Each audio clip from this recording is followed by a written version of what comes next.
कर्क लगन वालों के लिए हम डिस्कस कर रहे हैं राहु और शुक्र कंजक्शन को इस वीडियो में। अब आपके अष्टम भाव के लिए विचार कर रहे हैं। अष्टम भाव की बात करें तो यहाँ कुंभ राशि में आपके राहु और शुक्र दोनों ही स्थित होंगे। ऐसा राहु शुक्र का जो कंजक्शन है, हालांकि मैरिड लाइफ के लिए उतना अच्छा साबित नहीं होगा, लेकिन आर्थिक मामलों में फिर भी ये कंजक्शन आपके लिए काफी सपोर्टिव होगा। शुक्र आपके चार्ट में एक कारक ग्रह होने की वजह से यहाँ वो कहीं ना कहीं आपको सीक्रेट तरीके से इनकम करवाएंगे। यहाँ अब जो आपको इनकम होगी मोस्टली या तो आपको पार्टनर के थ्रू मिलेगा या आपको माता पिता के थ्रू। यहाँ लेकिन इन लॉज के साथ रिलेशनशिप को लेकर आपको बहुत ज्यादा सावधानी भी बरतनी पड़ेगी। यहाँ अब जो इस हाउस के लॉर्ड हैं यानी शनि, तो शनि की प्लेसमेंट को तो आपको देखना ही होगा। और शनि इंपॉर्टेंट ये कि वो आपके सप्तमेश हैं, तो आपके मैरिड लाइफ पर डायरेक्टली राहु और शुक्र कंजक्शन का इम्पैक्ट पड़ेगा ही, चाहे पुरुष का चार्ट हो चाहे स्त्री का चार्ट हो। अब इस केस में जैसे मान लो किसी स्त्री का चार्ट है, स्त्री का चार्ट होने के केस में उनका जो पार्टनर है या उनकी जो फैमिली है वो बहुत ज्यादा वेल्थी हो सकती है, और धन और लग्जरी या भौतिक सुख सुविधाएं फैमिली में काफी ज्यादा हो सकती हैं। भले ही आपका अपने इन लॉज के साथ अपना रिलेशन रहे ना रहे, लेकिन पुरुष के केस में फिर ये चांसेस जरूर बन जाएंगे कि कहीं ना कहीं जो आपका पार्टनर है वो आपसे कुछ ना कुछ छुपा रहा है, या आपसे कोई ना कोई अपना रिलेशन छुपा रहा है, या अपनी आर्थिक स्थिति के बारे में सही जानकारी नहीं दे रहा। उसके पास या तो हो सकता है ज्वेलरी हो, या कोई ना कोई पैसे के रूप में उसके पास भंडार हो जो आपको वो नहीं बताना चाह रहा। तो यहाँ ये पॉसिबिलिटी बहुत ही ज्यादा है। अब यहाँ जो शुक्र है वो आपके यहाँ 11वें घर के स्वामी होकर और आपके फोर्थ हाउस के लॉर्ड होकर आ रहे हैं। तो आपके इन भाव से जो जुड़ी हुई एक्सपेक्टेशंस है वो काफ़ी ज़्यादा होंगी। अगर आप अष्टम भाव से जुड़ा हुआ कोई भी बिजनेस करें या ज्वेलरी जैसा कोई भी अगर बिजनेस करें तो भी आपके लिए काफ़ी सपोर्टिव होगा ये कंजक्शन। लेकिन यहाँ पार्टनरशिप को लेके प्रॉब्लम्स बहुत ही ज़्यादा रह सकती हैं। अब यहाँ आपको देखना होगा कि कौन कौन से अन्य ग्रहों का प्रभाव है। जिन भी ग्रहों का अन्य ग्रहों का यहाँ प्रभाव होगा, वो ग्रह आपके चार्ट में जिन जिन भावों को रिप्रेजेंट कर रहे हैं उन भावों को लेके आपकी एक्सपेक्टेशंस काफ़ी ज़्यादा हाई होंगी। यहाँ पे जो भी ग्रह राहु या शुक्र के साथ बैठेंगे, अगर वो ग्रह यहाँ राहु के साथ एक मित्रवत ग्रह के तौर पे हुए तो आपको फिर भी काफी फायदे मिलेंगे। लेकिन जब मैरिज करने की बात करते हैं या जब किसी अदर रिलेशनशिप में आने की बात करते हैं तो यहाँ आपको काफी ज्यादा अवेयर रहने की आवश्यकता है। मोस्ट ऑफ केसेस में ये देखने को मिला है कि जो आपको जानकारी दी जाएगी आपके पार्टनर के बारे में, या जो कुछ भी पार्टनर के बारे में या उसकी वेल्थ के बारे में बताया जाएगा, वो सब गलत निकलेगा आपकी मैरिज होने के बाद।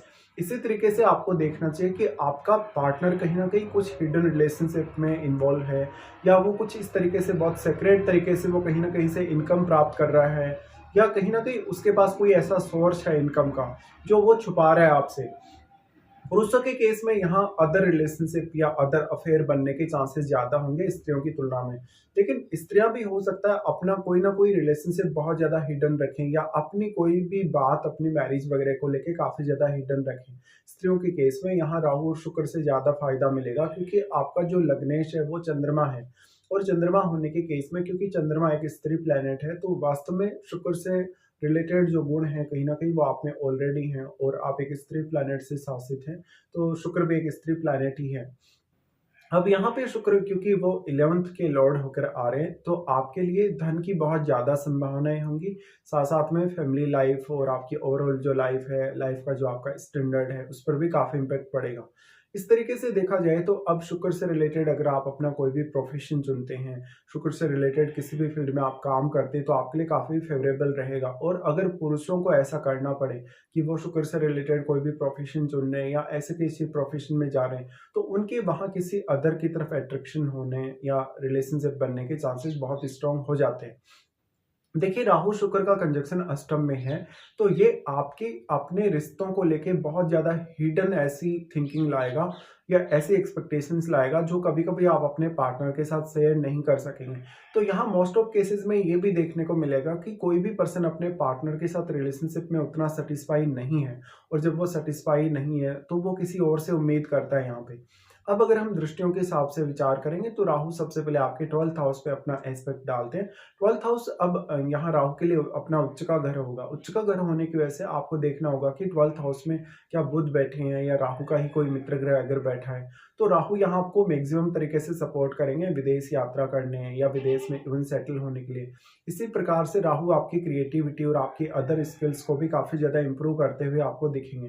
लेकिन उसके लिए आपको अपनी महादशा पर भी ज़रूर ही ध्यान देना होगा। राहु का प्रभाव 12th हाउस पे होने से आपका मैरिड लाइफ थोड़ा डिस्टर्ब होने के चांसेस हैं, या आपकी लाइफ में हो सकता है कि उतना ज़्यादा रेस्ट नहीं है, आप आराम नहीं कर पा रहे या अपने पार्टनर को पर्याप्त रूप से समय नहीं दे पा रहे।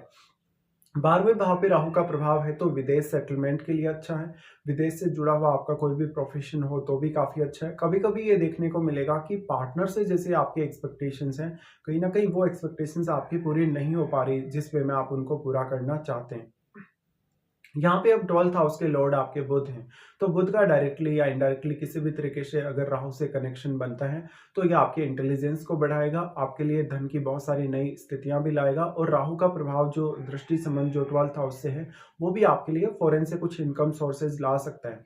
राहु और शुक्र फिर दोनों का ही प्रभाव होगा आपके सेकंड हाउस पे, जहाँ पे आपके केतु स्थित होंगे। यहाँ पे लेकिन काफी डिफरेंट स्थिति बनेगी, क्योंकि जो भी एनर्जी सेकंड हाउस के साथ एक्सचेंज हो रही है या जो भी सेकंड हाउस में जाके एनर्जी स्टोर हो रही है, वो सारा का सारा एनर्जी केतु के पास जा रहा है। और केतु उस एनर्जी में काफी कमी डेवलप कर रहा है, क्योंकि केतु उस एनर्जी को एब्जॉर्ब कर रहा है। इस वजह से केतु के साथ बैठे हुए ग्रह को भी देखिएगा।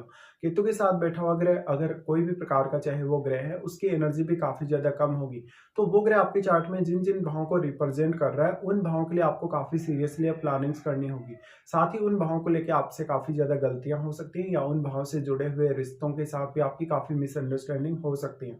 तो ऐसा राहु और शुक्र का जो कंजक्शन है कभी कभी आर्थिक रूप से काफी उतार चढ़ाव देता है, क्योंकि सेकंड हाउस में केतु होने की वजह से आप अपनी अर्निंग्स को या अपनी वेल्थ को उतना अच्छे से मैनेज नहीं कर पाते हो, और इसके लिए आप कुछ गलत डिसीजन लेने के लिए भी बाध्य हो जाते हो कभी कभी। अब जो केतु के साथ प्लेनेट बैठा है, वो आपके चार्ट में जिन जिन भावों का स्वामी है, उन भावों के लिए आप कितना ज्यादा प्रयास कर सकते हैं, या उन भावों के लिए आप किस हद तक अपने डिसीजंस को सही कर सकते हैं, उतना ही ज्यादा आप अच्छा परिणाम पाएंगे। यहाँ अब राहु की तुलना में शुक्र ज्यादा प्रभाव डाल रहे हैं वैसे तो आपके सेकंड हाउस पे, क्योंकि राहु ने शुक्र की क्वालिटीज को काफी मल्टीप्लाई किया है। मल्टीप्लाई होने की वजह से अब शुक्र यहाँ पे और ज्यादा पावरफुल होगा, तो उसका प्रभाव भी उतना ही स्ट्रांग होगा। वैसे तो देखा जाए तो राहु का प्रभाव भी केतु पर है, बट राहु का जो प्रभाव है वो एक सीमा तक ही केतु पर रह सकता है, क्योंकि इन दोनों के बीच में जो डिग्री का डिफरेंस है वो बिल्कुल फिक्स्ड है, 180 डिग्री। इसलिए यहाँ आपको शुक्र को सबसे पहले देखना होगा कि शुक्र वक्री तो नहीं है। अगर शुक्र वक्री हो जाता है तो इस केस में शुक्र बहुत ज्यादा नेगेटिव इम्पैक्ट डालेगा आपकी लाइफ पर, क्योंकि वो एक अत्यंत शुभ ग्रह है। और अगर वो वक्री हो जाए तो राहु की साइड ही वो मूव करेगा, यानी आपके 7वें भाव की तरफ। नॉर्मल स्थिति में अगर शुक्र है या मार्गीय स्थिति में अगर है तो वो आपके 9वें भाव की तरफ मूव कर रहा है, लेकिन वो जब राहु के साथ मूव करेगा वक्री होने से, तो राहु का और भी ज्यादा स्ट्रॉन्ग प्रभाव शुक्र पर पड़ेगा। इस तरीके से देखा जाए तो फिर राहु का प्रभाव आपके 4th हाउस पे भी रहेगा, जहां वो आपके 4th लॉर्ड के साथ ही बैठे हैं आपके अष्टम में। तो आपको माता पिता से बहुत ज्यादा गेन होने की संभावना होगी, लेकिन आपके रिलेशनशिप्स को लेकर बहुत ज्यादा दिक्कतें होंगी। कभी कभी आपकी आर्थिक रूप से जो चुनौतियां लाइफ में कहीं ना कहीं आने वाली हैं, उनको लेकर भी आपको काफी अवेयर रहना चाहिए। तो यहाँ जो अब राहु और शुक्र का स्थिति बन रहा है, इसमें बहुत सारी ऐसी चीजें हैं आपकी रिलेशनशिप को लेके या आपकी मैरिड लाइफ को लेके जो काफी हिडन है, या जो सिर्फ आपको ही पता है और उनको आप सामने नहीं लाना चाहते कभी भी। तो इस हिसाब से आपको विचार करना होगा। अब आपको देखना होगा कि आपको वास्तव में राहु की या शुक्र की महादशा है या नहीं।